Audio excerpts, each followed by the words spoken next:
Good evening and welcome to another edition of the DMV Daily Radio Show. Of course, I'm your host, Hassan Giordano, a.k.a. Mr. Politics, back in the building for another beautiful day with my family. Today, we're discussing campaign finance reports that were just filed. Of course, you know, if you read DMV Daily like most of you do, I just wrote two blazing articles, one in reference to the council members, the other in reference to the mayor and the citywide candidates, or those who are either incumbents or those looking to become the next incumbents, citywide incumbents.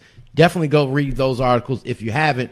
But today we're going to get into all of that, all the different races, what's going on. We are joined by a first-time candidate who, if you read the article, you know, outraised everybody in terms of first-term candidates across the board, especially in the district that he's running. But before we get into that program, as always, I need to let you know that this program is brought to you by our fine sponsors, such as that stellar legal team known as Bates & Garcia Law Firm, specializing in criminal defense, real estate, and bodily injury cases. Bates & Garcia is Maryland's legal dream team, so make sure you contact them today for your free consultation, 410-814-4600.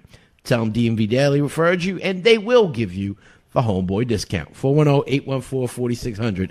Also, make sure to let Ivan know when you call that he owes us for being late once again.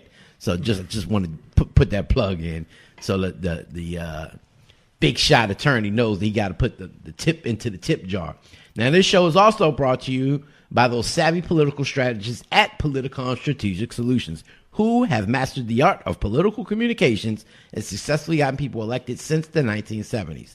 If you're thinking about running for office in 2020, something we're talking about today, make sure you give them a call today. Get your campaign website set up, integrated social media sites, campaign plan, and everything you need for success.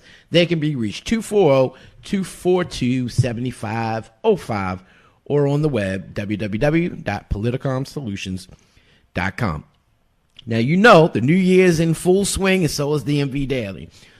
We have if you want your very own live stream radio show or podcast like this program or the Annapolis Report, you have a topic of discussion that you think is important to the community. I was just talking to my homeboy last night, Tyree.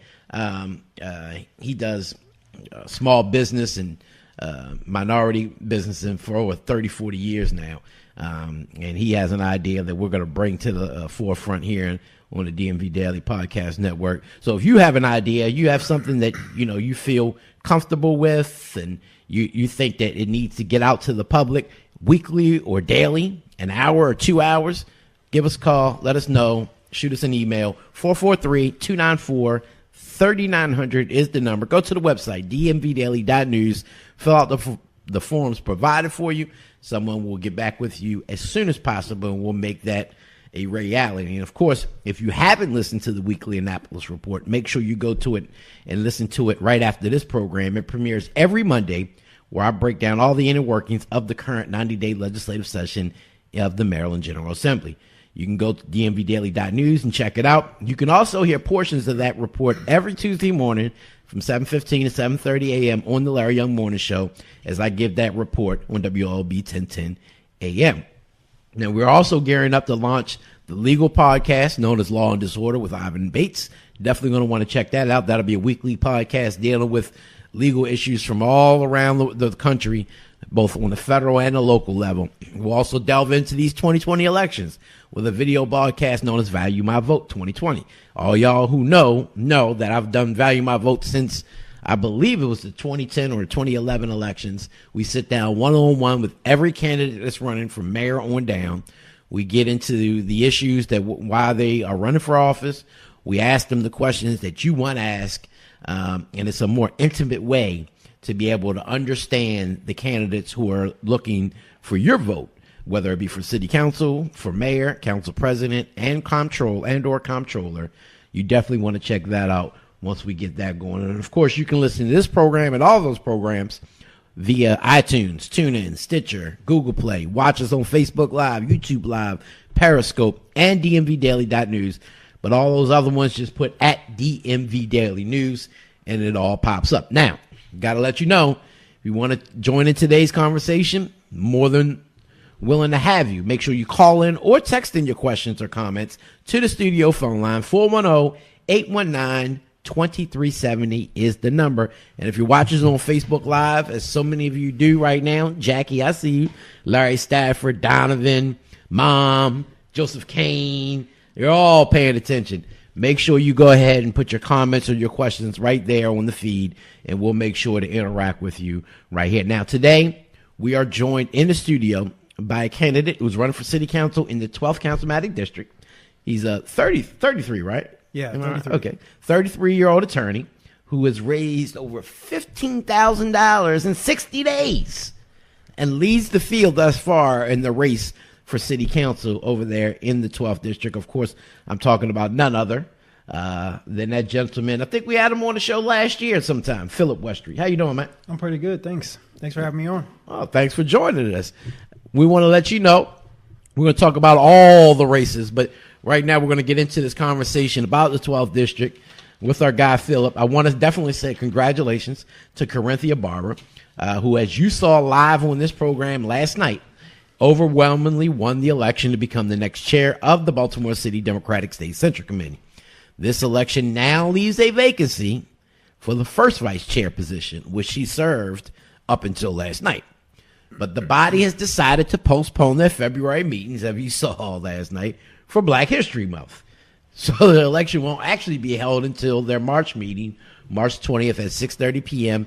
at the Humana Building, 1701 North Gay Street. We will, of course, live stream that as well for that election. As you saw, our co-host Mark McLaren was up in arms about a resolution that they tried to put on the floor last night that would allow gender balance members to be able to vote.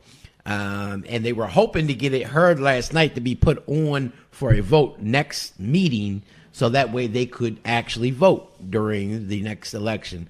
That conversation was tabled, sent to the committee that doesn't actually exist yet, the Rules Committee or Bylaws Committee. So that'll be dealt with in its entirety at some point. And I know I was very critical about them postponing the election for Black History Month, which I still am, because let's get it straight. You only meet 12 times a year, goddammit. Once a month.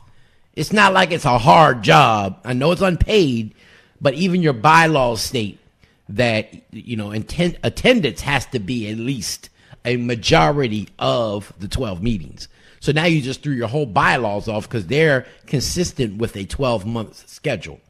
And so, but I do understand why they did it, members of the African American now, that people told me afterwards last night that the former chair, Ben Smith, decided on his own to postpone a meeting because of the Jewish holiday back when he was chairman. That was not voted on, apparently. People did not support that. But they felt like, well, if we're going to postpone it for the Jewish holiday, then we need to postpone it for Black History Month as well. So for that, I can understand why they did it. Members did it. But I still don't, you know, at that point, you now next month, Women's Month, you're going to have to postpone it for that. And next thing you know, they're going to have 3 meetings a year. It's going to be absolutely ridiculous. So I hope that's the last of it and that they get back on track. And I'm almost sure, under the leadership of Corinthia Barber, that they will. And before we get into it, I got to say this. A police officer, and every day we're going to have this crazy question of the day that I want y'all to chime in with. Go on our Facebook page. What would you do in these situations? So a police officer was called to the scene just a few nights ago for a disturbance. Well, the disturbance was a 3-way gone wrong. The 2 women involved in the 3-way got into a fight. And he had to come out for this. But that's not the craziest part. One of the women that were a part of the 3-way was his wife. The police officer's wife. He ended up locking all 3 of them up for disorderly conduct. I wonder if he gave his wife a call. I mean, who was she going to call? Her husband? Like, hey, go get me out. I was sleeping with somebody else, but hey, baby, I'm sorry. That has to be the most ridiculous thing. If it was me, I'd have locked them all up on felony charges too. I'm with them. I understand why. But that's the crazy question of the day. What would you do if you were that officer and put in that situation? I have to know that. But anyway, we're going to get into the discussion with my main man, Philip Westry. I'm like, who does my bookings? Oh, man. I am going to skip that question. So yeah, we ain't gonna get you caught up in that one. Oh man. So, all right, first time candidate. Yep. All right. Yep. Never got involved in politics before at all, other than maybe some volunteerism and stuff. Right. You decide to run late last year, it appears. Mm-hmm.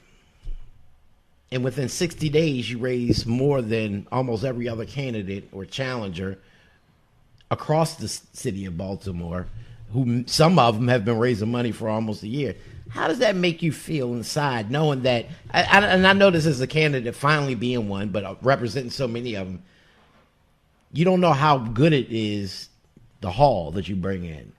But now that you kind of compare that to others, how does that feel? Yeah, well, let me talk about it a bit. First, yeah, we raised a decent amount of money, mm-hmm. But we raised it from over 90 people. We were trying to get to 100, but we didn't quite get there. But we raised it from a broad base of people. These are my neighbors. These are people who used to work with me. A couple of them are former clients. These are people who know me, and I was pleasantly surprised to see when I reached out and say, hey, can you give something? They were like, yeah, definitely. And a lot of these people, they've never given before. They've never given to a political campaign. So I think this is one of those things where we're building something. This is a movement. So that's sort of what we're beginning. And so that feels amazing. And the money could always have, could have been more if somebody had a big check to write. But ultimately, it's that broad base that I was really excited about. So you said they know you, right? And that's always good for the people who do know you to be able to give. But to those who are watching and listening who don't know you, mm-hmm. Who are you? Yeah, I mean, so one of the reasons why I think I was able to inspire so many people to give is because they know that from like day one of my like regular career that I've been working with Baltimoreans, working with Baltimore youth. Like my very first job was at this place called Community Law in Action. And actually, Community Law in Action is interesting because a young man named Rashard ran for city council in 2016, who was in my mentoring program. Rashard Stanton? Yeah. Mm-hmm. Ray Conaway was in my mentoring program, and I believe he's running. Mm-hmm. I've helped develop these youth, and I've helped develop these young people to be civic minded, and that was from day one. And I've just been like that ever since. Going to my work at St. Ambrose Housing, where I was a foreclosure prevention attorney, and then what I do now at the state. Not at the state.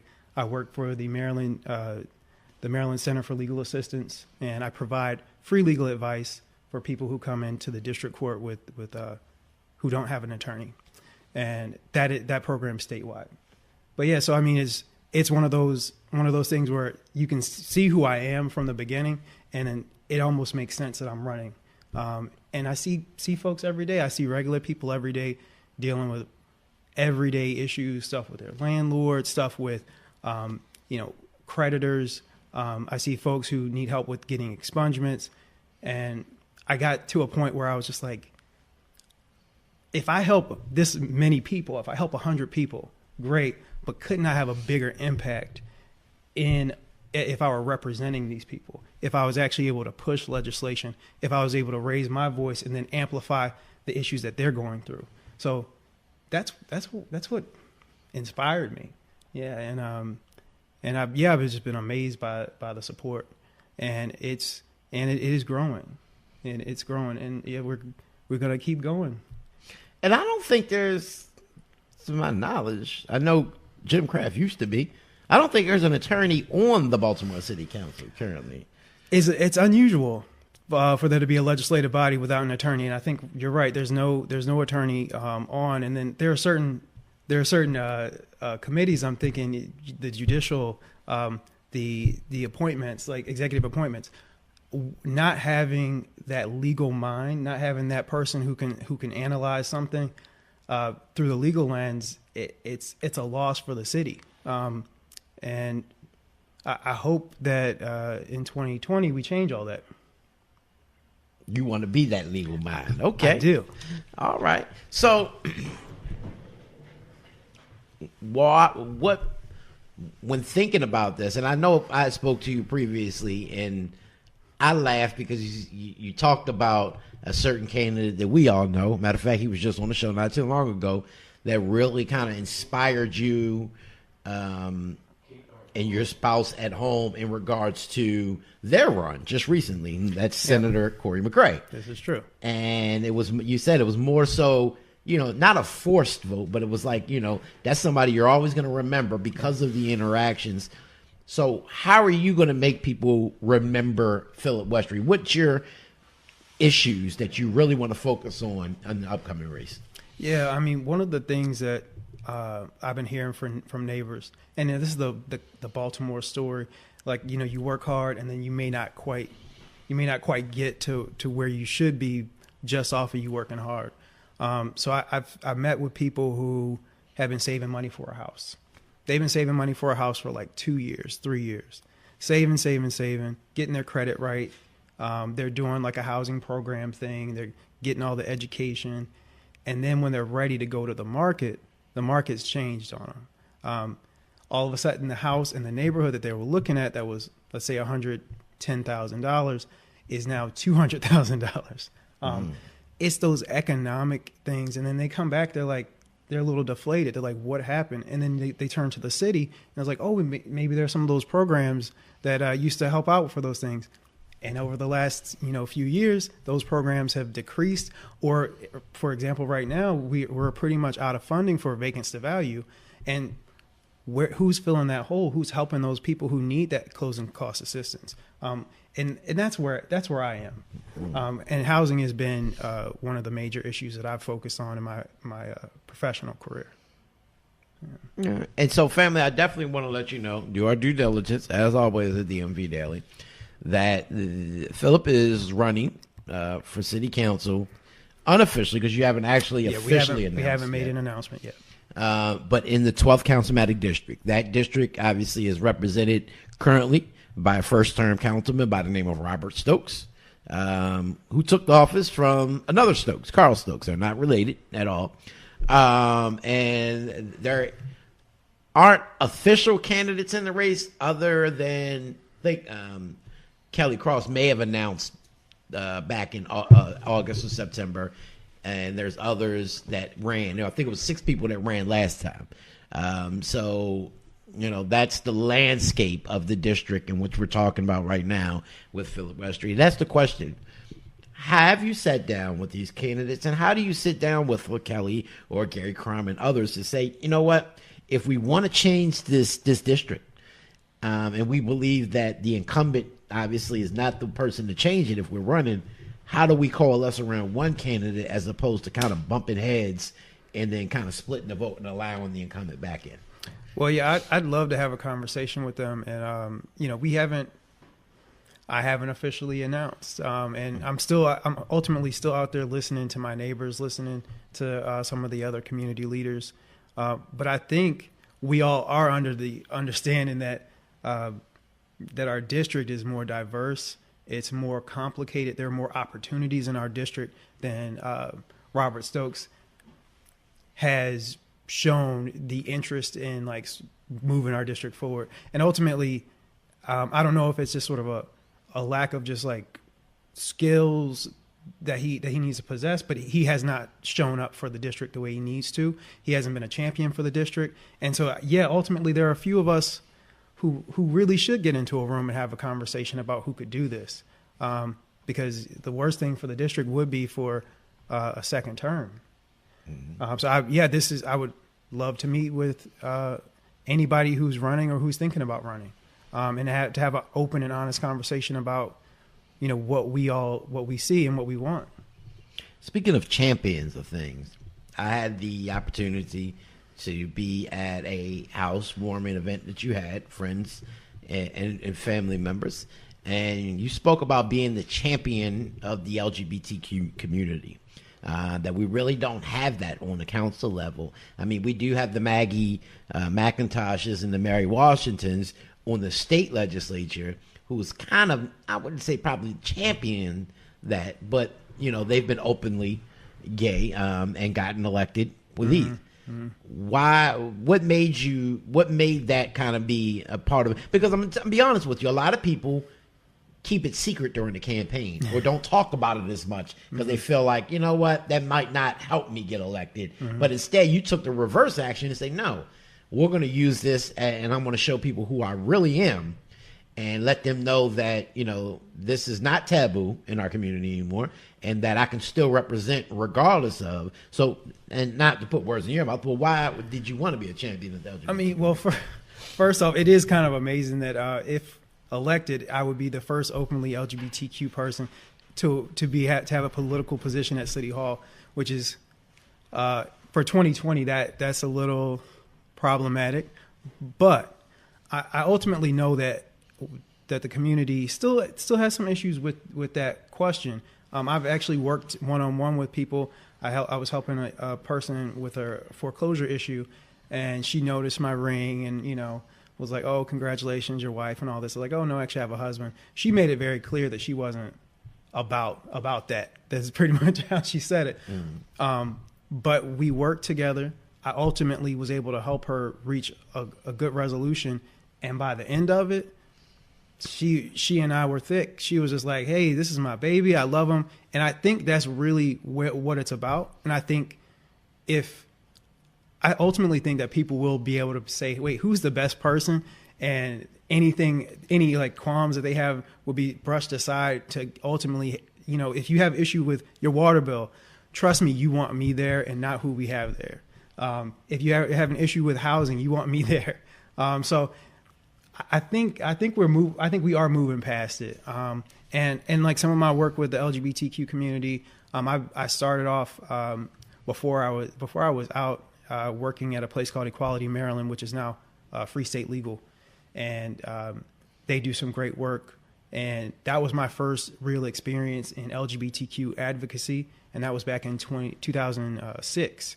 And ever since then, you know, I've been a volunteer at the GLCCB, and then I've also have assisted people as they try to get their legal name change to match their gender identity. And I mean, we have to also talk about the issue that happens right in this neighborhood, sort of your Charles Village, Old Goucher, going down into Charles North. We have a lot of trans sex workers who've been victims of violence over the last, really, I mean, going far back as I can remember. And sometimes the issues that are going on in the trans community are sort of brushed aside. And again, that wouldn't happen if I were elected. All right. Got a couple more questions for you before I get into it. We do got a caller on the line, so I want to bring the caller in. Caller, welcome to the DMV Daily Show. Hello? Hello. I'm on? Yes, you are. Oh, okay. I have a question. Okay, you running for in the 12th district. Okay, we all know that the city council powers is pretty much of the collective. As an individual, how are you going to make the 12th district any better than it is today if you really don't have any power to do any kind of changes? Right. Thank you. So here's the thing. I think a lot of the power that individual city council people have is if they're the heads of some of these committees. So, for example, Robert Stokes was the head of the committee when he allowed for I forget the name of the guy who ran for who was looking to be the police commissioner who had the tax issue. What's his name? Police commissioner D'Souza. Yeah, D'Souza. That's an easy. Listen, you can't. Ultimately, so I wouldn't have been a rubber stamp for that, and D'Souza wouldn't even have become a scandal because that would have been an easy. Oh, can we see his taxes? Like, who doesn't look at that kind of thing? I mean, so there is power in those positions, and then as far as like coalition building, a lot of the districts have similar issues. It's ultimately whether some of our city council members recognize those issues and are willing to do the working, like coalesce. And again, I don't think anyone who's currently sitting in the city council that's not in the 12th district is necessarily looking to Robert as somebody to work on something with, to say, oh, let's actually get this thing done. Because from what I've heard, he's hardly ever there, and he's not even showing up to like a lot of our community meetings. So that's sort of the power of the collective, and then again in those individual roles. All right. still not answering. That's pretty much not answering the question. Oh, please ask it again. I'd love to clarify. I mean, the fact that you if you win the 12th district, how personally can you? What power do you have to say that this person water bill is too high, I could change it? Yeah, no, yeah. So city council members do have a lot of ways that they can help. Oftentimes, if you're having an issue with a water bill, any type of city service, the best person to call is your city council person, and they can put in a direct call for you with that particular city service. You can't change the fact that I can't pay my water bill. What do you mean you can't change your But that's your personal responsibility. I can't put money in your pocket. If the city council powers in the collective, if you have an issue and you get overrun by the majority of the city council, you pretty much don't have any kind of power to say so, right? Well, yeah, that's the whole thing about building a coalition, and that's what I'm saying. I would be a better coalition builder than our current city council person. Well, thanks for your call, caller. But let me kind of explain this. All right. So from a level of being around the council for many years and knowing the ins and outs workings of it, for those who might not know, including maybe the caller, a council person is that local person that individually can call for a water bill issue or get you in charge, like Philip said, connected with the department that deals with these issues, directly with the director or whoever can work on those, or where they have a relationship within the department to address your individual concerns. If you got trash in your alley and nobody's doing it, guess what? It's the council person who gets in touch with DPW that says this is going to change. If you have an active council person, mind you, right, who are responsive to it. But no, the person can't sit there and say, well, you got a water bill that you're not paying, I'm going to get it paid for you. Like, that's personal responsibility. You can't expect your government official to do that. And ultimately, I'm actually kind of, it bothers me because I hear about some of these other groups, other city council people that are active and who have a really good response to their constituents. And I'm also tired of, it being the 11th district, it being the 1st district, where it seems like things are moving. It seems like bills are being introduced. And again, you look at the 12th, not a whole lot of action. Speaking of the 12th and the representative, it's the elephant in the room, but we know, and I had to talk about it in the article, that this current councilman, 2 months until his term in office, kind of got pulled over by the police, and so that kind of painted him in a negative light. Obviously, he was pulled over. For those who don't know, he was pulled over by law enforcement, who then pulled over for running a stop sign, and then they smelled alcohol on his breath. First, he said he drank one beer. Then he said he drank a glass of wine. They didn't believe him. They made him park the car and walk up the street. That body camera footage went viral.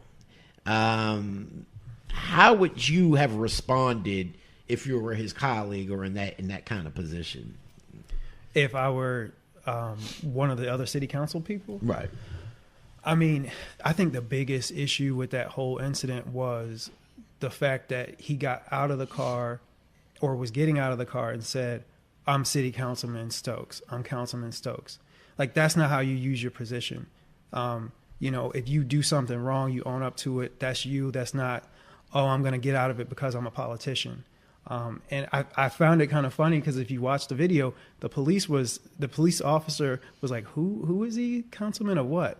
And it's like, that's that. And ultimately I'm saying, if your role isn't about service, then if you think it's going to get you into some special place that you couldn't get otherwise, or get you out of some trouble that, you might not get out of otherwise, then this isn't the right role for you. And, so that amazes me that was the first thing he said. Oh, I'm Councilman Stokes. I'm Councilman Stokes. And that's my biggest issue with it. I would, if that were me, and I got pulled over, I definitely wouldn't have been like, I'm Councilman Westry, because that's not you taking personal responsibility of what you're doing. And ultimately, if you think about it, that's the kind of corruption and that kind of thing. That's not what we want. We don't want somebody getting out of something because they have a special position. Good answer. I didn't even think about it that way. But so I'm gonna get into some policy stuff. During the last election, it was a very big push that is currently going on the state level by union members and organizations to increase the minimum wage to $15 an hour. This current mayor campaigned on it, promised it. Obviously, the council passed it. She vetoed it. If this legislation were to come back up, if it didn't pass the state and it was coming up on a local level, and you were on the council, would you be in favor of increasing the minimum wage to $15? Based off of what I see every day, Baltimoreans have been in desperate need of a raise for at least the last 10 years. So I would definitely be in favor of increasing the minimum wage. And I think the other thing is we need to also figure out a way to get out of this space where we always have to come back asking for a minimum wage increase and have it tied to some other indicator, some other economic indicator, because people shouldn't be begging to just get by. And let's be real, $15 an hour, and still trying to pay rent. And if you have a kid and you're trying to save money for a car, a college, a house, anything, that's not that much. So $15 definitely. All right. And we got another one on? All right. We'll take the caller. Then we'll get back into a couple more questions. Now, Brother I want Richard, to let y'all know we only got a couple minutes left with Philip. He has had a prior engagement, but he made time out to come out to spend with us before having to leave for that engagement. So we got another about 10 minutes left with the council candidate. Richard, what's happening, man? Hey, Hassan. Hey, Phil. I have 3 questions. The first the first 2 questions. What are your biggest criticisms of Catherine Pugh and her administration, and what are your biggest, the biggest things you'd celebrate about Catherine Pugh and her administration, Phil? That's a trap question. So we're doing 3. We're doing 3 questions. Yeah, so that's All right. 2 of the 3. Okay. Or if you want to pass on those, No, 2, I don't. What would be the first 3 bills that you would introduce once you're in the city council? Well, I mean, ultimately, this is you tell me what you want me to answer. All 3. All 3. All right. So first, all 3. So first thing, as far as Mayor Pugh, I think ultimately, I appreciate that she has always talked about doing some of these private public partnerships. But the only thing about a lot of them that I've seen, they just ultimately haven't gone in the direction that she's wanted them to go. But that level of creativity is important. I appreciate that. Ultimately, the thing that really got me with her is the $15 an hour minimum wage. I know we already discussed it, but people still talk about that. So when I'm interacting with folks, whether it's at my job, that's one of the first things that they bring up, and sometimes they bring it up out of nowhere.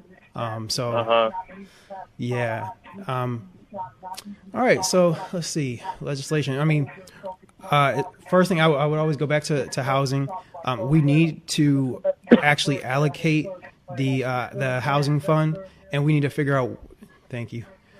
We need to figure out. We need to actually target where that housing money is going. I think we need to be looking at people who are middle to lower income and them buying first homes. I think that's very important.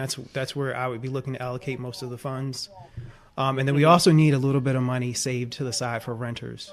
Again, mostly because our incomes are so low and rent has continued to increase. Folks, they get into a little bit of a bind. The money's gone. The next thing I would look at is greater accountability for our police department, but not just attacking the police, but also figuring out ways that we can partner our police with all of our other agencies and making sure our other city agencies are coming up with crime fighting strategies. This is not that this at least is not that unique in my opinion, but every agency actually has the ability to help with our crime issue from our housing department to DPW. Crime happens in places where there's not good lighting. Crime happens in places where people are impoverished. Crime happens in places where people don't have housing. So we need to figure out a way to actually partner all these things, and of course work with the state's attorney. This can be fixed, and then of course we need to be doing a better job with reentry. I don't know if that goes through 3, but those are like maybe 3 or 4 things that are on my mind right now. I was just checking your priorities. Thank you. Yep.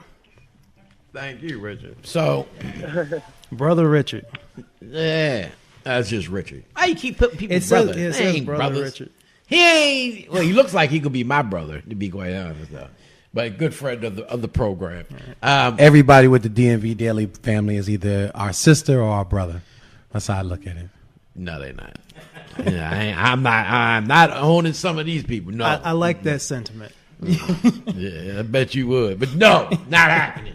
Now, Richard, yeah, I can go with that. So, I know you got to leave in a couple of minutes, but I want to. There's some pressing issues. So, part of the problem in Baltimore City is it's hard to see real leadership in terms of legislation. Right? Baltimore can only do but so much legislatively on the council level. So we see it more enacted on the state level than on the council, which seems to be more of a kind of local feel, kind of dealing with nuts and bolts issues of communities and so forth. How would you try, as a councilman, how would you present yourself to the community? Would you be more of a policy person, or would you be more of a community-related, nuts and bolts on the ground, dealing with the trash and stuff, or a hybrid of both? I mean, I think it's important to be a hybrid of both. I see Ivan Bates walking in the room. Boy, you owe a lot of money today. It's important to be a hybrid of both ultimately, because the city council role is so important. This is your everyday. This is the politician who can affect your everyday life. So many others, most of their issues are really high-minded policy things, but it's those everyday issues that I would be focusing on. But then also, like when it comes to policy, like the first caller was saying, building coalitions, and then also using that to get our mayor to move. I think I was listening to an interview you had with former Mayor Dixon, and that was a lot of her point in the interview, is that some of the city council folks, especially some of the new folks, haven't realized the power that they really have, and I would utilize that power and more than I would steal Sheila's idea. Well, she has a lot of good ideas, and that's a good person to steal ideas from, especially when it comes to Baltimore. So, another more policy-related question. Unfortunately, when we see about the water bill issues in particular, right? People are losing their homes. You have businesses who own hundreds of thousands of dollars, yet they're given a pat on the back and tell, just pay us when you can. So it's caused a crisis, but the council typically doesn't have a real say in this, because most of that stuff, even the water bill hikes that we see now every 3 years, goes before the Board of Estimates. Would you be in favor or be possibly introduce legislation that would take away the 2 mayoral appointees from the Board of Estimates to then put it down to the 3 citywide elected officials, the comptroller, council president, and the mayor? And see, yes, and there's a reason for this. It would give more accountability to those elected officials, and it would allow for people's real voices to be heard. Because we elected the mayor, the comptroller, city council person. We didn't elect these other 2 people, and there's no way to remove them, obviously outside of removing the mayor, which isn't anything I'm advocating for. But it's about giving folks more of a voice, and that's the best way ultimately. Yeah, absolutely. Now, would you be an advocate of members of the council being on the Board of Estimates, or would you just leave it up to the 3 citywides? I think ultimately it's that the 3 citywides would be fine. I mean, we could get very creative and see about maybe creating another elected role or another 2 elected roles to fill those positions, kind of like they have in DC, sort of a member, like another citywide, but just sort of an at-large member. I mean, it's time for us to get creative. Absolutely. Yeah. Speaking of creativity, I got some legislation I'm going to give just to you at some point when you get down there. Right. Because let me tell you something. Speaking of D.C., my brother's in D.C. He's a cop. But he's not the average cop. It's what they call hack enforcement. So they go after all the illegal taxis. Like, we have hacks in Baltimore. But in D.C., New York, they have illegal cabs. So they have sedan services and stuff like that. But they have to have medallion licensing, just like a taxi does. But a lot of theirs are expired or people operate with them without a license. So what happens is all they do all day is target these individuals that are doing these. And you know how they make millions of dollars a year off of this program because, say, for instance, you're a cab and you don't have your license. You got to pay $700 fine, somewhere roughly around there, for operating without a license. Then you got to go get a medallion license, which that money goes to the city as well. That's a couple $100 more. And so and they do this all day, 24/7, and him alone gets like 24 violations a day. So you add that math up, they're getting a lot of money based off of illegal operations, which I think is a magnificent thing that I actually introduced to the old mayor, Stephanie Rawlins Blake, who kind of was, oh yeah, it's a great idea, and didn't was like, but it's coming from you, so the hell with it, and just kind of went about our business. But anyway, that's something to think about on your campaign trail. But thank you so much for coming in and giving us your time today. Mr. Bates, it was good to see you. Hey, likewise. Sorry I was late. I was actually doing my other job in court all day. Listen, the life of an attorney never ends. Yeah. No, I'm hearing good, big things about you. Thanks. My brother hearing big things about you. So I just have one question. Yes, sir. Are you going to get on them doors in the wintertime? Yes, sir.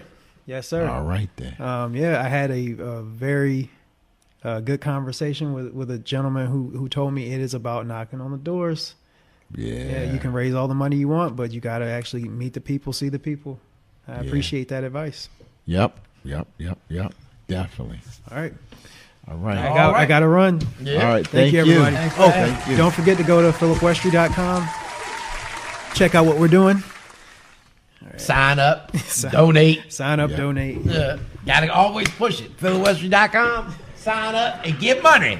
$5, $10, $15, it all adds up. And it can all spend. Yep. Well, I'm glad you made it in, because I ain't want to sit here and talk for the next hour. Yeah, I don't like talking that much. I talk enough as it is. Man, did you see these numbers? I did. I did. I'm looking at them. I was like, wow. Man, Zeke Cohen, $218,000 cash on hand. But you know what? I think the bigger number is, look at the 2018 haul. Yeah, $145,000. $145,000 he raised in 2018. Mm-hmm. That tells me that people were looking in one direction. This cat was sitting over here quietly doing his work. Boom, boom, boom, boom, boom. You know, like I said, I went to that lasagna dinner, and it was packed, and there was a nice buzz in there about him and what was going on, and no one knew what his next move would be, but they were excited. He had a lot of support in that room, and I was like, okay. Mm-hmm. And even what Philip now, he 12th district, you got an incumbent who didn't even file his return yet. Yeah. Another challenger who ran last time. I think he only raised he raised about $1,300. Okay. You know what I mean? He has less than $1,000 on hand. Like, that's not, when you're going up, especially against an incumbent, you need some money. Oh, and everybody else in the race, like you said, you gotta, be able to have. But I guess he is represented by Politicom, so that makes a big difference. I should have asked him that while he was here. Look at some of the other numbers that we sit down and see. Brandon Scott. Brandon, he did all right too. He did all right. $145,000. He raised 84. He raised 84. But the mayor, almost $1 million. Wait. $400,000 in 2018. Yeah. You know, that speaks volumes. What that kind of says to me is the people who are writing checks and have money, that they're complaining, but they're not that upset with her. Must not be if you're kicking out money like that. You got 400. I think also there's nobody really name-wise that's really stepped up to run against her yet. No. You know what I mean?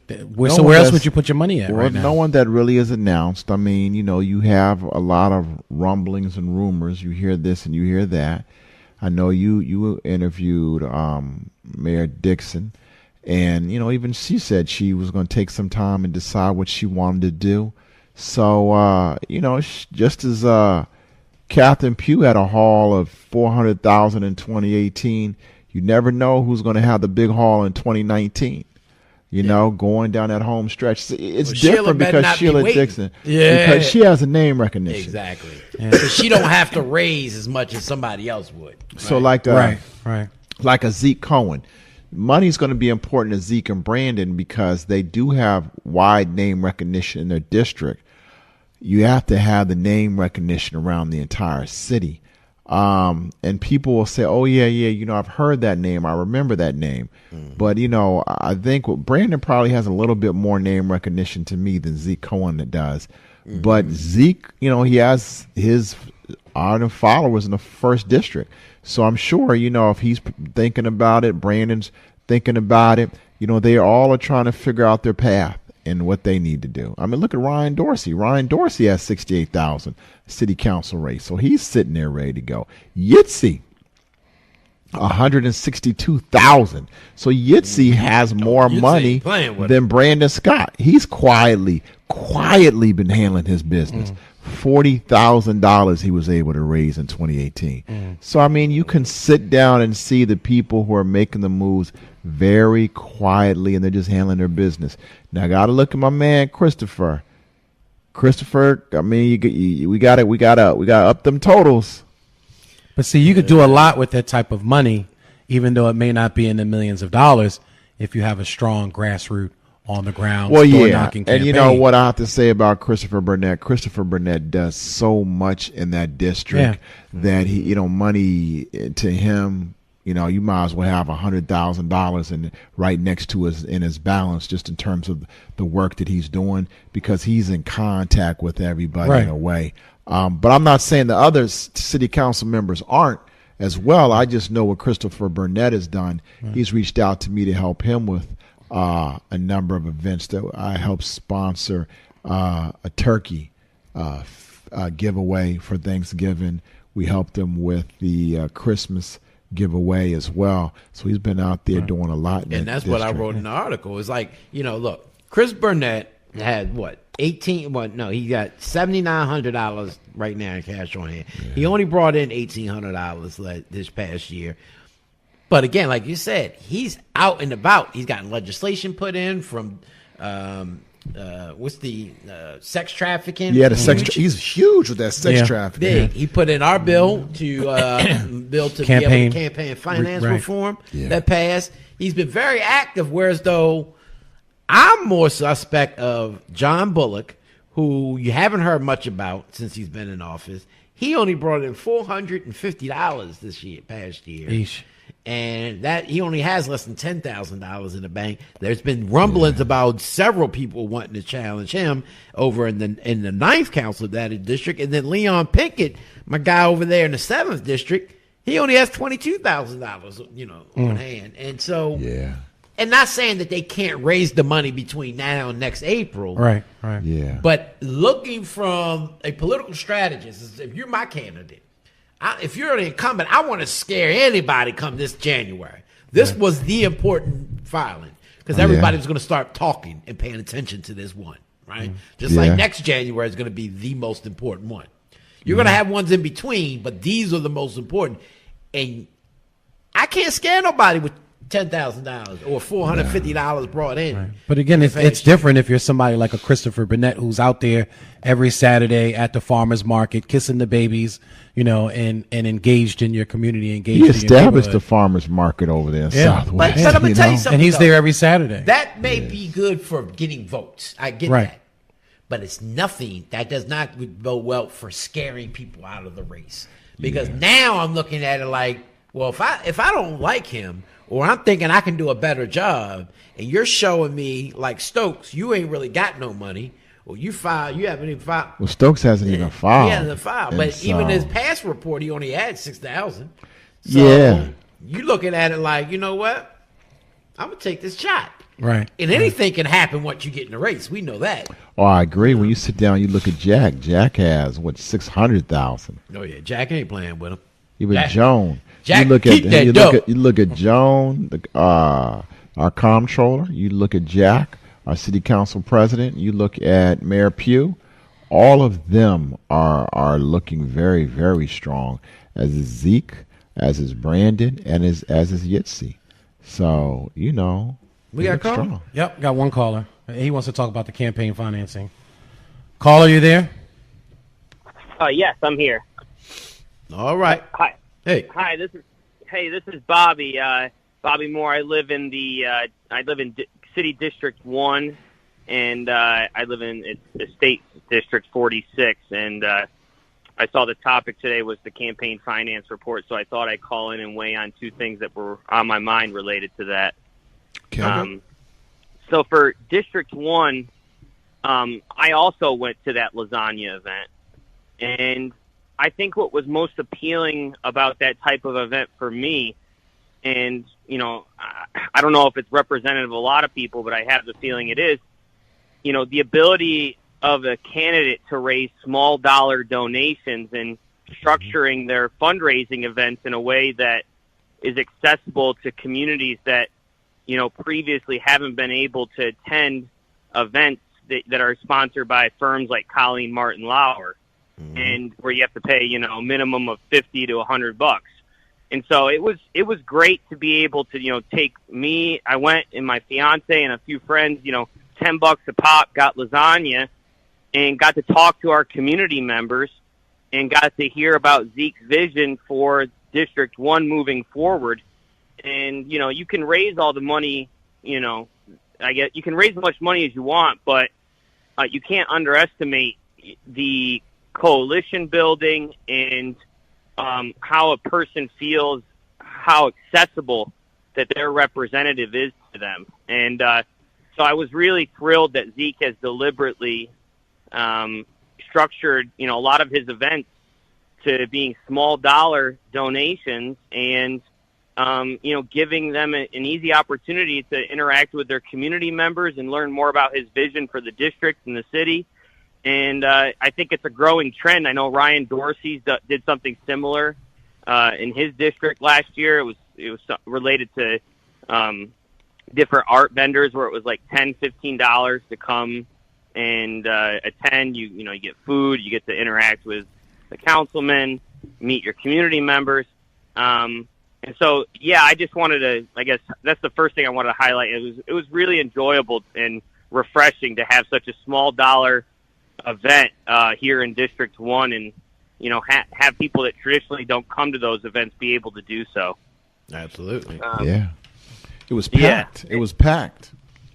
It was incredible. I mean, you could just tell by the audience that it wasn't your typical, donor political fundraiser group. I mean, these, they were normal everyday people of District 1, and you can't underestimate it. And I think that's a great example. I personally believe Zeke's walking the walk on trying to make himself more accessible and not cater his fundraising towards, big one-time donations or large-scale donors. Well, I'm going to tell you one thing, though. I'm going to call him and cuss him out because you ain't going to have an event with lasagna and not invite me. And I'm Sicilian, too, and it's only $10. Hey, you know what? It was on Facebook, so, I went all the way. I'm going to be at the next one, though. And that lasagna was really good. I bet it was. It was. It was. Yeah. Really? The second thing that I guess, and I don't know if, you have thought about this or if there's a way in which this information could be, accessible. Personally, I'm just going to put it out there. I've always been wary of the influence of some of these very well-known political fundraising firms and their role in Baltimore City elections. You know, and whether it's Colleen Martin Lauer or Rice and Associates, you know, I think traditionally in the past what you've seen is you have a bunch of candidates, and it's essentially the firm picks the candidate that they want to, you know, work with, and their business's brand is essentially built on the success of making sure that that candidate's successful, and they leverage their Rolodex of donors and networks to fuel their fundraising. And I know, for example, you know, at least in District 46, you know, all of my elected officials at the state level have leveraged Colleen Martin Lauer at some point or another. And you're talking the average donation you have to make to even go to these types of things are $50 and sometimes $100 or more. And you know, so first of all, it's just trying to consolidate your fundraising, but it's making these types of events inaccessible to middle to low income people that simply just can't afford it. What I've tried to do is I've actually contacted them. There's no way to manipulate the Maryland campaign finance site to know, like, basically who attended that event and, like, the funds that were raised as a result of the firm's coordinated event. You know what I mean? Like, if I wanted to know, oh, there was this dinner and these were the people who came and this was the amount of money that was raised by that event, like, there's no way, like, there's like an e-ticket option filter, but there's no really way of knowing if that's representative, if that's because they attended an event or, so I guess it's just more of a putting it out there. I wish there was a way in which we could really see, you know, the power of some of these firms, and how they're able to raise big sums of money through these events and know, you know, who are the donors that attend these events. Well, it's Ivan Bates. So let me, I guess, try to answer a little bit of your second question. You know, I just ran citywide state's attorney, and I used Colleen Martin Lauer. And, you know, first time candidate, I didn't know what to do, didn't know who to go to. I had a different person at first that I used who had a different style. And I will honestly say I was very glad to use Colleen. She did a good job by me. I was able to raise money. But I also understand what you're saying to small donors. See, she allowed me to sit down and decide how I wanted to have my own plan in terms of who to try to get money from. There were some big money donors. I'm a lawyer, know quite a few lawyers, a lot of law firms. But I also knew a lot of small donors.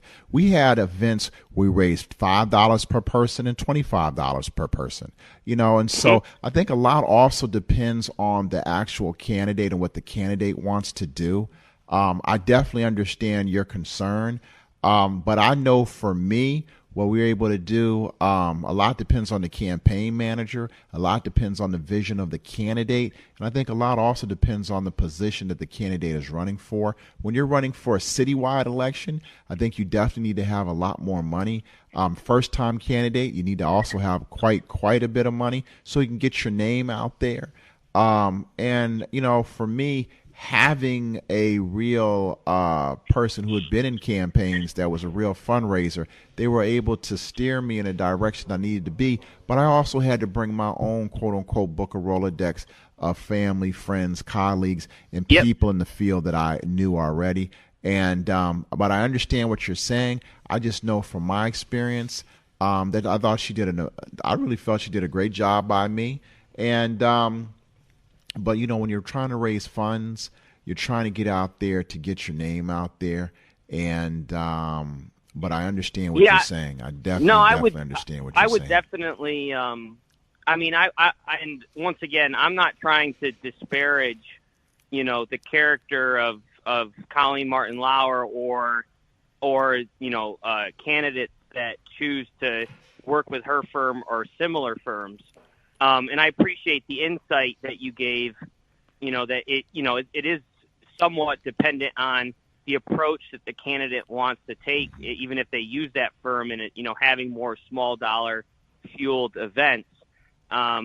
and campaigns take money. I get that. I think, I guess a related note would be is sometimes when these firms work with candidates and they're successful and that candidate wins, the firm will be with that candidate for an extended period of time, which, in my opinion, discourages primaries, and it discourages people from challenging incumbents. Yeah. And I think the main thing, I guess, I would hope that I guess the campaigns have more. They feel incumbent to say, you know what, we're partnering with this firm, and here are the lists of people that attended that the firm helped me coordinate, and here's how much money was raised, and here was the average donation amount, because the Maryland campaign finance system simply doesn't lend itself to finding out that information. And I asked personally for that list from my elected officials in District 46, and they would not give me that information. And so I hope that there, in the sake of transparency, that if you do work with a firm, that those candidates will release who attends those events and what were the donations from those events, because I think it's important to understand the power of these firms and the type of donors that attend events sponsored by those firms. So, but I do appreciate all of your insight, and once again, I'm not trying to disparage the character of people who run these firms. Yeah. So let me ask you something, since you're down in the 46. Hypothetically, Zeke Cohen is supposed to run citywide. Just a couple years ago, we saw Mark Edelson, Scott Goldman, Mark Parker raise over $100,000 each. Came in really close behind Zeke, and we've seen, and I just wrote about this. Paris Bernard down there just raised. She raised more than all of them, $45,000. Got cash on hand now. If Zeke were to leave, and you don't have to answer if you know what, but who would you feel comfortable with taking his place down there? For District 1, I mean, I would have to really assess who jumps in the race. I know that I don't want that to feel like a cop-out answer. Like, I'm not trying to, right. I like to be straightforward, but to be honest, I truly would like to see what the candidates had, who would jump in the race, and what their vision for District 1 was, as well as, across Baltimore City. And it's, if Zeke doesn't run, I think I'm just going to have to do my due diligence and really assess, who jumps in and what are their policy positions and what is their vision for District 1. What I really like about, and I swear I'm not affiliated with his campaign, but I think what Zeke has done really well is, to be straightforward, I'm a pretty left-leaning progressive person. And in District 1, it's definitely one of the more conservative districts. I mean, you had Canton, was like 45% Trump, in 2016. There are a lot of it's one of the more conservative districts in Baltimore. But what he's been able to do is, in my opinion, he's been able to do the job of constituency services and making sure the potholes are getting filled, the stop signs are getting put up, the garbage cans are being put out, because that's what matters to a lot of people, especially in Canton. But across the city, he's had an influence on many progressive policies, like Fighting for 15, this Transparency Act that he just put forth. And those are policy ideas that I support as a progressive. And so I think he's, it would be great if he doesn't run, someone who can effectively, share a progressive or spread a progressive agenda for the city, and maintain a relationship with a constituency that is more conservative than other parts of the city. All right. Okay. Well, that was well answered. Yeah. Hey, thank you Thanks a so lot, much Bob. for listening to us. Continue and just make sure you share with your friends. Yeah, absolutely. And I called in yesterday, and I really appreciate what you all do. I think it's I think it's great that you guys commit to covering local and state politics every day at 5 p.m. and It's more of a grassroots type of operation, and I appreciate what you do. So thanks for your time, and thanks for taking my call. Thank Yes, you. sir. Have a great evening. The check's in the mail, Bobby. We have our Big Poppy's on the line. Big Poppy. Yeah, Big He Poppy's on the line. retired from Boston Red Sox. What's he doing calling up here? You got a check for us? David Ortiz. No, it's Mark. Mark. Oh, there ain't no damn Big Poppy. Mark. Hey. Hello. Hey. Hey, you missed your chocolate, what'd you call him? Your buttercup. Oh, he's gone. Okay. Yeah, you missed him. Mr. Farouche yourself online. So tell me, man, your girl looks good. Almost $1 million out there. Look, that woman has never had a really hard time raising money, and she's not going to have trouble raising money this time. Well, I don't know. Tell me if this rumors was true, because remember 2016, it was rumored that she was having trouble raising money in the beginning, wanted to show good in January, so Gia Blatterman helped and assisted getting $6,000 checks from phantom businesses that never existed, and these checks bounced. The city paper reported on, I think it was $36,000 worth of checks that had bounced. But whether it's true or not, but let me tell you something though, that was a smart move, because what anybody saw in the January report was a lot of money. They didn't see the bounce, mess up, amended report later on, so they were able to write more checks because they felt like she's competitive. She got the money. Right. Right. But see, that's honestly the part where I think, and I'm not speaking at all in particular about what happened with her, but that's the part where you really get stupid in a way that really is not necessary. The difference in, of course, in a city council race, the difference in your cash on hand number of $36,000 is huge.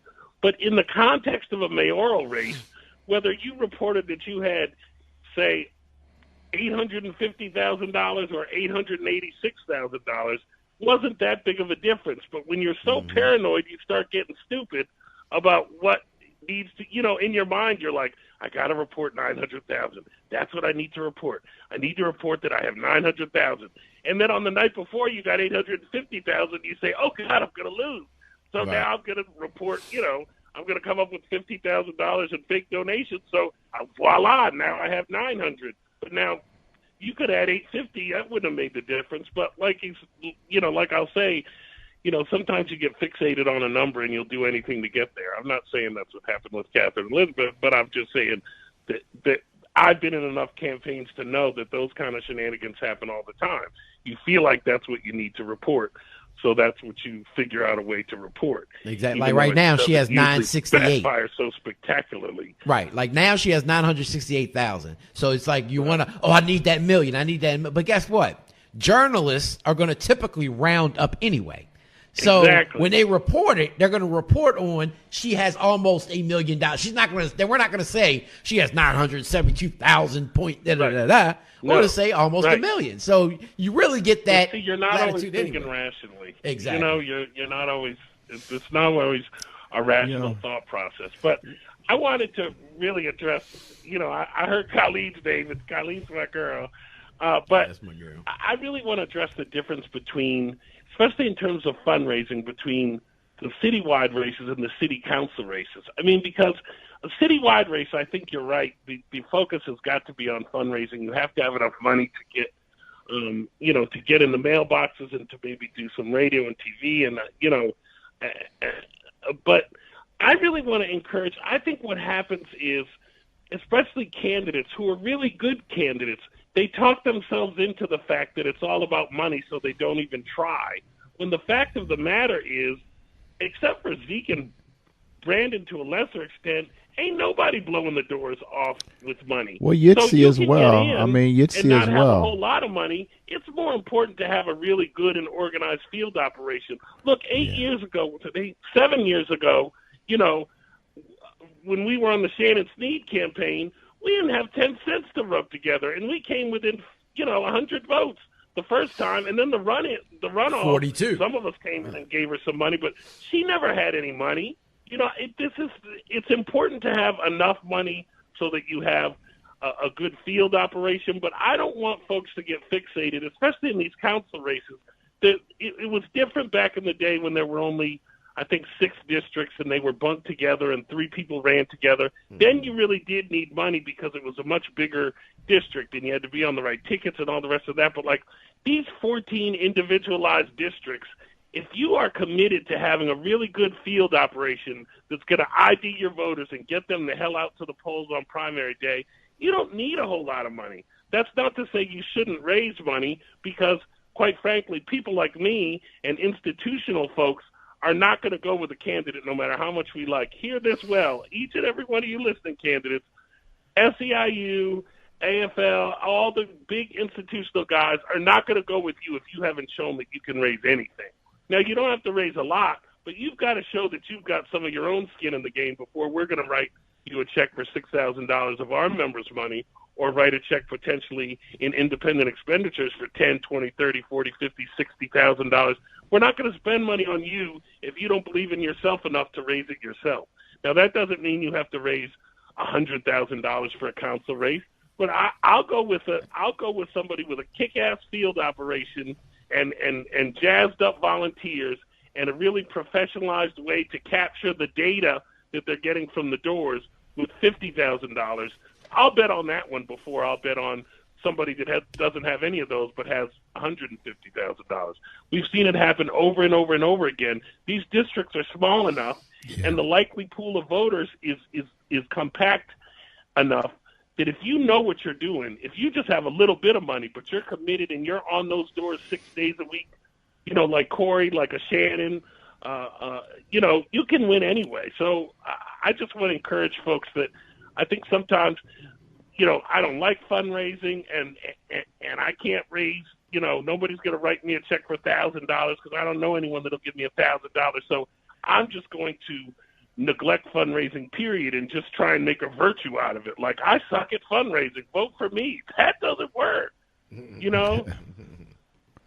Oh, yeah. No, I agree with you. You know, I think you are right. There is a big difference when you're doing citywide as opposed to local. Difference between citywide with name recognition, citywide with no name recognition.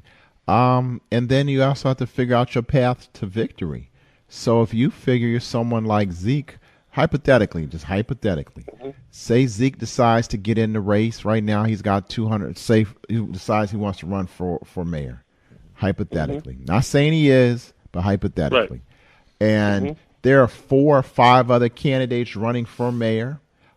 He can sit down and say, okay, where are my votes coming from? I'm strong here, so where do I need to put my money into this area so I can go ahead and get my votes for my path to victory? It's so many variables. You know, I often sit down and say, you know, people ask me, well, hey, you know, I got charged with such and such. What's happening? What you think's going to happen? I can't tell you. I tell people, you know, it's almost like, I remember a perfect example. I remember when my wife told me we were pregnant. And my first, well, she was pregnant. I'm about to say, I think would differ with that. Oh, God. You know, and she, well, you know, and was like, well, what are we having? And she was like, I just told you I'm pregnant. I can't tell you what I'm having. Right. And so I think it's the same thing here. We don't know what we're looking at right now. We just know that these are some of the players in the game. We don't know who really has a real shot and who doesn't until we get a little closer. And as we get a little closer at that moment in time, we'll know. The other thing I wanted to add about Colleen and people like her is that, in my opinion, you know, like, she's much more important in terms of introducing discipline into your fundraising process. But, like, you don't hire Colleen and she raises you a whole lot of money that you wouldn't have raised otherwise. No. That's not how any of that works. What it is that it's almost like, I liken Colleen in fundraising to a personal trainer in the gym. You know what I mean? Oh, like, yeah. You don't hire a personal trainer and then you get buff. The personal trainer introduces a program to you that if you follow, you're going to be more healthy. But Colleen ain't got no money to give you. It's the same thing as a campaign manager. They give you the plan. You have to follow that plan. You don't follow that plan. You in trouble. You have to be That's disciplined. exactly. If you look at 2014, was it 20? Yeah, 20. When were the last council elections? 16. I think it was 2016. But like Colleen went like 0-9 after O'Malley left her. She didn't win any races. Yeah. If you look at Brian Kemet, who ran against Bill Henry didn't have any money. Brian Kemet must have raised $500,000. Brian Hammock raised over 100. Over 100-some thousand. He was strapped. Yes, and lost. And that was Colleen's baby, and she brought him around and introduced him to everyone and labor and everyone else. But at the end of the day, like I said, Colleen is a personal trait. Just Rachel Rice, all of them, they're all the same.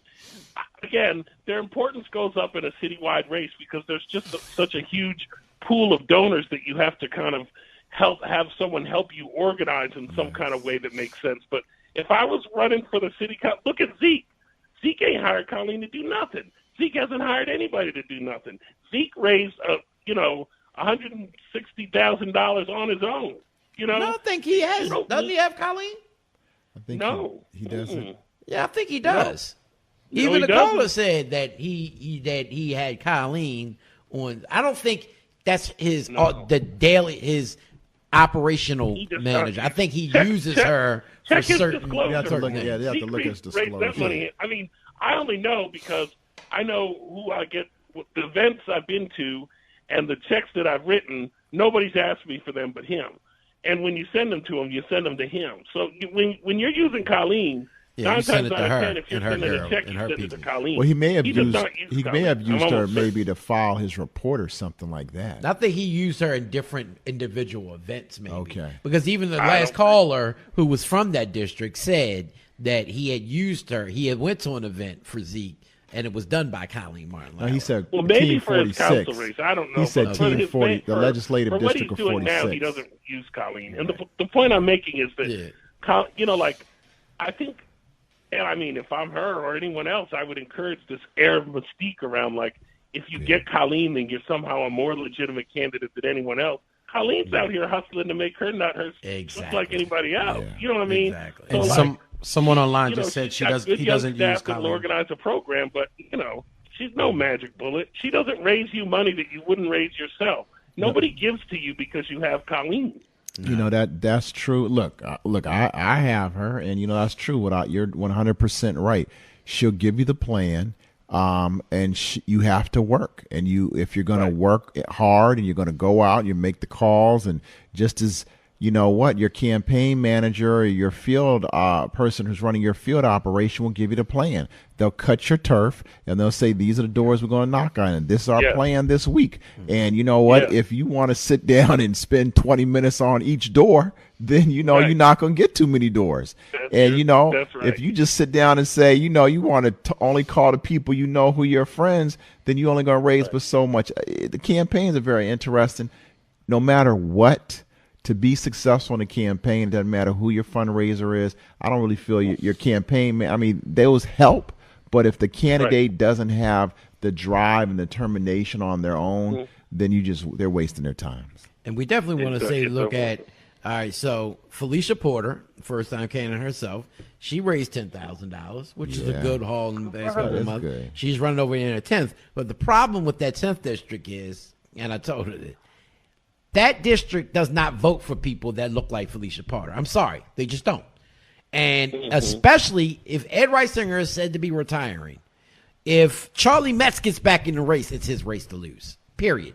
I mean, I think that's right. He lost less than 150 votes last time of beating Reisinger.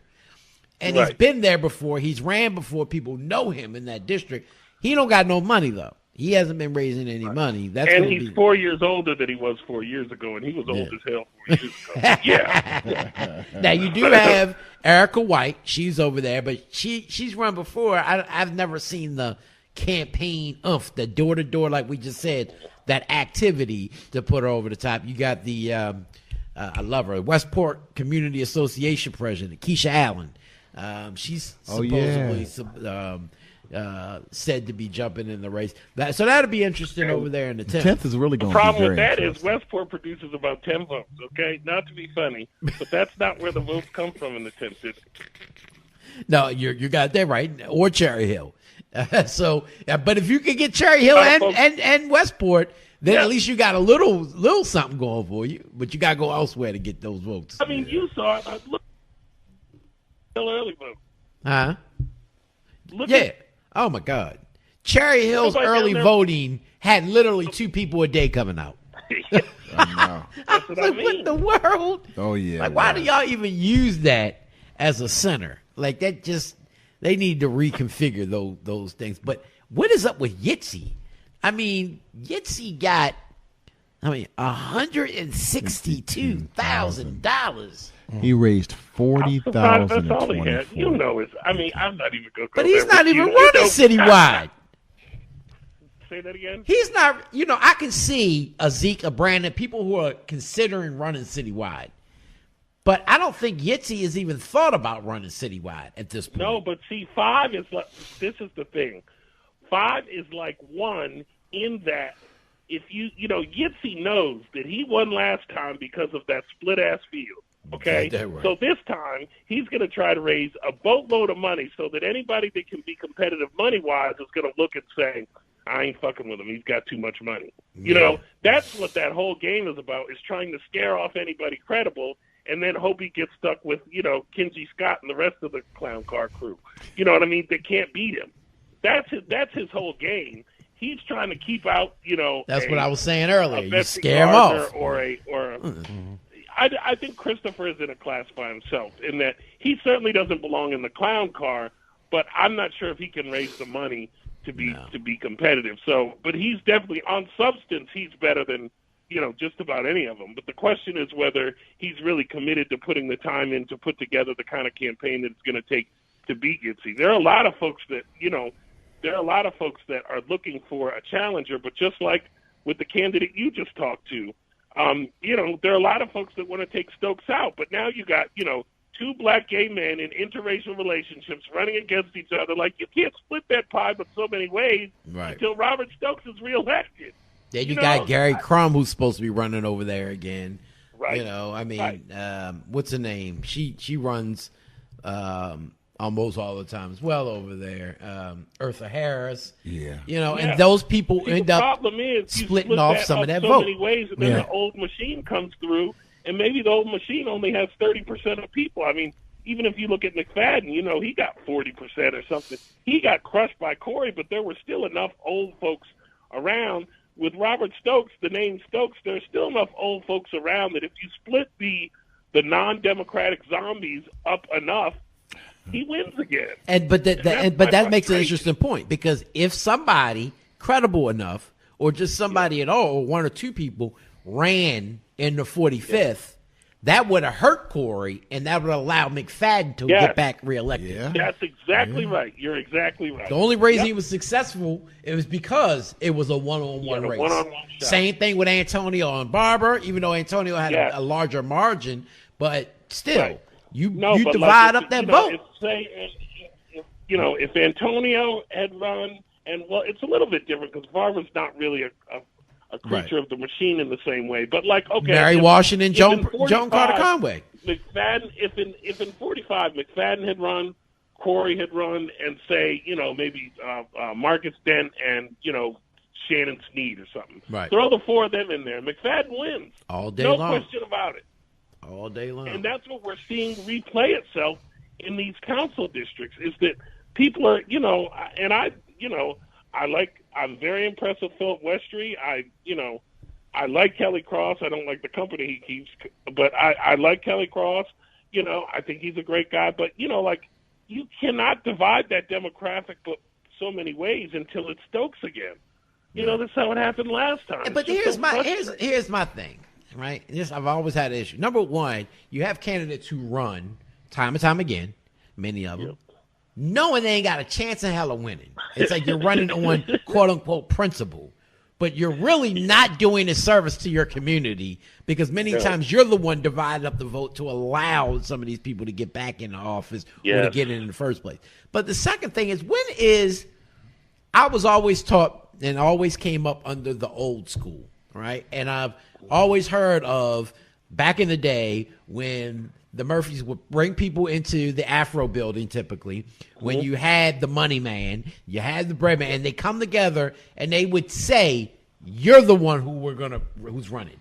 The other ones who want to run, no. Take your ego out of that. You're next. We got you. But right now, this is the person that can win. Right? Right. What happened to that? When do we have a strong black leadership enough in Baltimore to sit Kelly Cross, Philip Westry, Gary Crum down in the room and say, if y'all really want to win, this one's the one who can win. We're going to put our efforts and money behind him.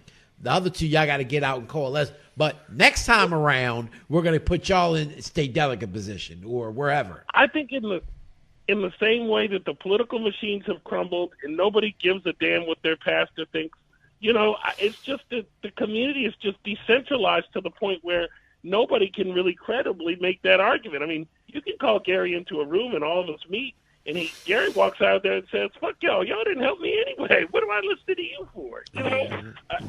Yeah, I think and that's I wouldn't true. blame him for saying it. Now, one thing that we're trying to do is, and Ivan knows about this, I've talked to him about this, is that there are like some progressive groups that are really trying to work together in some of these districts. And maybe if, SEIU and Working Families and Progressive Maryland and the AFL and all the really groups that are responsible for putting boots on the ground in a lot of these districts hold these meetings and say, look, buddy, unless you can write yourself a $200,000 check, you're not going to have any money except for the $10 that grandma gave you, and you're not going to have a field operation because we have cornered the market on field operatives in this district, and we're with this person. So you can run if you want to, but you're probably not going to win. That's the only way we're going to clear a lot of these fields. And so those conversations are going to be happening probably in the next 120 days or so. But, yeah, it certainly isn't the same as it was where someone could credibly say, if I'm you're saying two different things out of you're speaking out both sides. First, you're saying that we're not in that environment anymore, but then you're saying, but we're going to do that. So which one is it? We're going to try. I mean, we're not as effective as the Murphys were back in the day, but I like to think that we have some pull with some folks. I mean, look, there's some people that, especially if you're running as a progressive, if you're called into a room of progressives and they say, you got nothing coming, I think it makes you rethink. Someone like a Kelly Cross, someone like a Felicia Porter, and I'm not saying that this is who we'd be saying this to, but I'm just going down the list of people that would depend on the progressives. If the progressives get them in a room and say, it's not you this time, I think it would give them a second thought. Whereas somebody like Gary Crum, who ran 4 years ago and really didn't have the support of any of us progressives, we can get him in a room if we want to. See, but here's the difference say, between Philip Westry's our guy, but Gary Crum could walk out of there and say, fuck y'all weren't with me last time. I don't want to mistake the two, right? I don't want to mistake these arguments. I hear what you're saying. There's a very big difference between a black leadership in a black city sitting down and saying, we're getting behind this candidate, especially in a district like 12 that's dominated by blacks, and saying you're the one we're going to get, besides an interest groups that are more policy related, as saying we're going to get behind. Not saying that they're lesser with money or anything else, but you know what I mean? What you mean, but we don't have that black leadership no more, unfortunately. It's gone. Who are they? Yeah. Right. The problem is most of those folks that you would name, the Marie Washingtons of the world, are probably going to be the Stokes. Yeah, well, I wouldn't have named her in the black leadership. I'm trying to people that Right. I I feel you. All right, folks, we gotta go. 6:30. See y'all. See you tomorrow. All right, Friday tomorrow. We talking we Tell getting them it why off. you mad. Man, Tell we them getting why it you off mad our Friday. chest tomorrow. Boy, they got a podcast out about your boy Kahan. Woo! I know. Talk about that. That joke is in fuego. Man, we definitely got to talk about that. We're going to talk Yes. about a lot of stuff tomorrow, so make sure you tune in. Feds 5 are o'clock, watching. As always, he's going to talk about feds are FBI watching. means for Baltimore or something. Some crap. Feds are watching. But as always, remember, new promise begins with a new day. Therefore, the promise of tomorrow is greater than that of yesterday. Free Keith Davis.